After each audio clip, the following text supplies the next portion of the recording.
A brutal legal war is quietly intensifying across Florida, and most residents have no idea it is happening.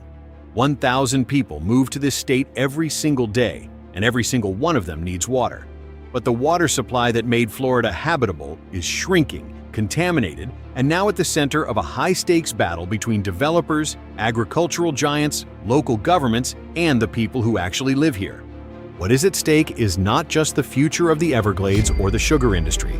It is whether Florida will have enough clean water to survive the next 20 years of its own growth. If you invest in Florida real estate, own property here, or are considering buying in this market, this is the most important video you will watch this year. Subscribe to Housing Intel right now and hit the notification bell because this legal war is going to reshape property values, development patterns, and the entire investment landscape across South and Central Florida. The core conflict: growth versus a finite resource. Florida receives more annual rainfall than almost any other state in the continental United States. That fact makes what is happening here seem impossible until you understand how the state has managed, or more accurately mismanaged, its water infrastructure for the past 5 decades. The problem is not the volume of rain. The problem is what happens to it. Florida's water management system was designed in an earlier era for a smaller population with different demands, and it has never been adequately updated to reflect the scale of growth the state now absorbs. Drainage canals built to prevent flooding move enormous volumes of fresh water off the land and out to sea rather than allowing it to recharge the aquifers below. Agricultural runoff laden with nitrogen and phosphorus contaminate surface water and groundwater simultaneously. Urban wastewater systems operating beyond their designed capacity add another layer of pollution. The result is that a state receiving abundant rainfall cannot access a significant portion of it in a form clean enough to drink or use. By 2020, public utilities serving residential customers had overtaken farming as the single largest drain on groundwater resources in several regions of the state. This shift represents something fundamental. For most of Florida's modern history, the dominant political and economic argument was that agriculture needed water to feed people and drive the economy, and that residential needs were secondary. That calculus has now inverted in measurable, documented terms. The population that has moved here is consuming more groundwater than the industry that shaped the political and physical landscape of the state. And the infrastructure, the legal frameworks, the water permits, and the political power structures have not caught up. Central and South Florida are facing the sharpest shortages. These are also the regions experiencing the most intense development pressure. The collision is not theoretical. It is already producing legal conflicts, permit battles, and legislative fights that will determine what gets built, where it gets built, and who pays the price when the water runs short. The urban boundary battle. The most visible front line in this legal war is a line on a map in Miami-Dade County called the Urban Development Boundary. The UDB is exactly what it sounds like, a defined perimeter beyond which urban development is not permitted. Inside the boundary, you can build housing, commercial properties, and infrastructure. Outside it, you have wetlands, farmland, and the natural systems that recharge the aquifer beneath South Florida. The boundary exists because planners and environmental scientists recognized decades ago that allowing sprawl to expand without limit into the wetlands west of Miami would destroy the freshwater systems that the entire region depends on. Developers have been pushing to eliminate or weaken the UDB for years, and the argument is always the same. Housing supply is insufficient, prices are too high, and the boundary prevents the construction needed to bring costs down. The argument is not entirely wrong about the supply problem. Housing costs in Miami-Dade have reached levels that are pricing out working and middle-class residents at a rapid pace. But the solution being proposed, expanding development into protected wetland and farmland, does not just add housing. It removes land that filters and stores the fresh water the existing population already depends on. Proposed legislation in 2026, specifically House Bill 399, would go further than any previous effort. Under HB 399, local control of the UDB could be bypassed through a simple majority vote, overriding the existing regulatory framework that requires extensive environmental review before boundary changes are approved. Critics from environmental organizations, water management experts, and several county governments have stated clearly that this legislation would not just jeopardize freshwater supplies. It would increase flood risk for existing properties by removing the natural absorption capacity of the wetlands currently protected by the boundary. For real estate investors, tracking the long-term value of South Florida property, flood risk, and water access are not peripheral concerns. They are the foundational variables. Subscribe to Housing Intel right now if you want to track exactly how this legislation moves and what it means for specific markets across South Florida. We follow the policy and translate it into what it means for property values and investment strategy every single week. The political machinery behind the water war. Understanding this conflict requires understanding the political structure that governs water in Florida, because it is not a neutral technical system. Florida's water resources are managed by 5 regional water management districts. These districts control the permitting process for water use, which means they decide who gets to extract groundwater, how much, and under what conditions. Every major development project, every agricultural operation, and every municipal utility in the state operates under permits issued by these districts.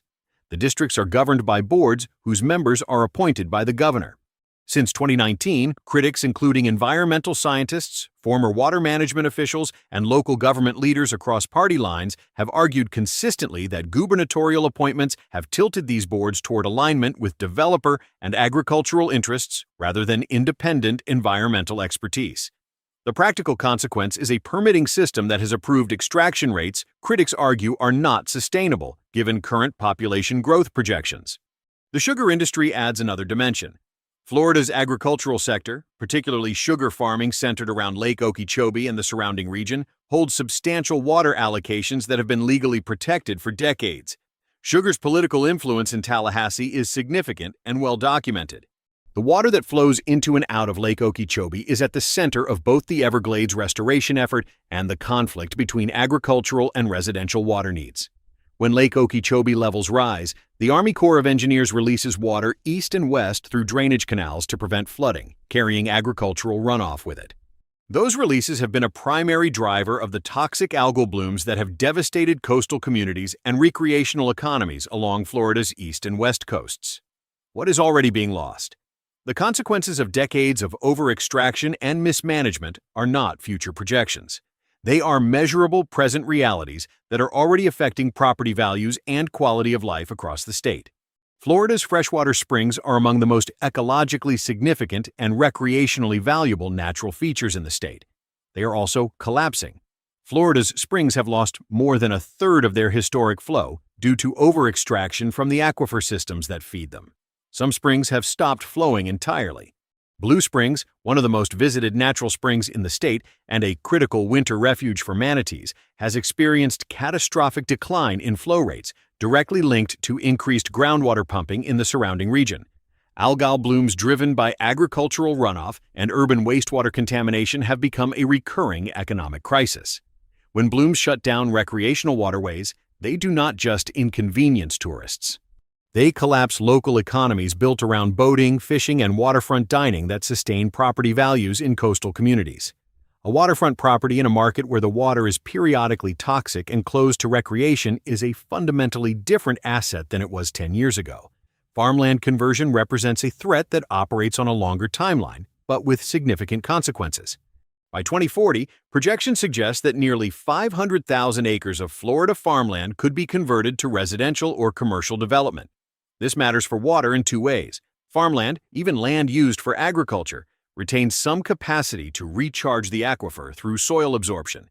Impervious surfaces like parking lots, roads, and building foundations eliminate that absorption entirely, increasing both runoff and flood risk while reducing aquifer recharge. It also means that a substantial portion of the remaining natural water filtration capacity in the state's landscape will be converted to surfaces that accelerate the very water shortage the state is already struggling to manage. The road ahead and what it means for the market. Florida has invested $335 million in alternative water supply projects as of late 2025. This includes desalination capacity expansion, wastewater reuse infrastructure, and aquifer storage and recovery projects designed to capture excess surface water during wet seasons and store it underground for dry season use. The investment is real and the technologies are proven. The problem is scale. $335 million spread across a state adding 1,000 new residents every day, facing projected farmland losses of 500,000 acres.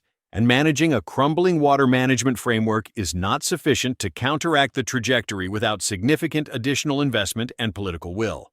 A constitutional amendment titled The Right to Clean and Healthy Waters is being organized for the 2026 ballot. If it reaches voters and passes, it would establish a legal framework giving Floridians standing to sue on behalf of the water systems themselves, creating a structural check on the permitting and development decisions currently made entirely within an appointed administrative system. Whether it reaches the ballot and whether voters approve it will depend on whether the legal war currently being fought in Tallahassee, lobbying offices, and county commission chambers translates into public awareness at the scale needed to drive a ballot initiative. For anyone making real estate decisions in Florida, the water conflict is not background noise. It is a primary variable in where growth will be permitted, where infrastructure investment will follow, and which markets will retain long-term value versus which ones will face increasing risk from both physical water scarcity and the regulatory and legal turbulence that is still intensifying. The state can grow, or it can protect its water. The legal war is over whether it is possible to do both, and the outcome is not yet decided. Subscribe to Housing Intel for ongoing coverage of how this conflict develops and what it means for every major Florida market. Share this video with anyone making property decisions in this state, and leave a comment below telling us which part of Florida you are watching most closely. We read everything and we respond,